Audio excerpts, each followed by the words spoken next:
لاڑکانہ سے وزیر احمد مہر کی رپورٹ کے مطابق ڈی آئی جی ناصر آفتاب کی زیر صدارت D I G office Larkana میں اردل روم کا انعقاد کیا گیا۔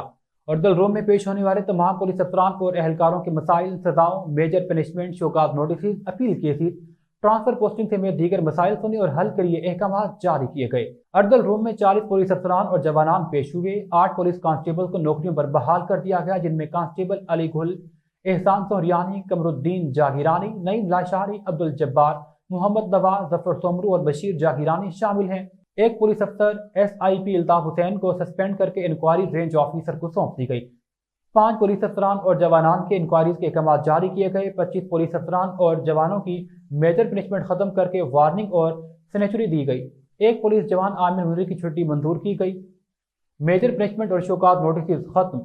وارننگ پانے والوں میں آئی N S P Ghulam Murtaza Abbasi, امید علی جاگیرانی، Zulfiqar Ali, Ghulam Abbas, Zulfiqar Ali, A S I P Zulfiqar Ali, S I P Ghulam Abbas, A S I Abdul Fahim, S I P Muhammad Hanif, head constable Wahid Bakhsh, constable Sikandar, Asif Roohi سمیت دیگر شامل ہیں۔ انکوائریز میں اے ایس آئی محمد پنجل گوپانگ کی انکوائری رینج آفیسر کو، A S I Munir Ahmed Chandi اور اے ایس آئی صاحب خان کی انکوائری ایس پی لیگل کو بھجوا دی گئی۔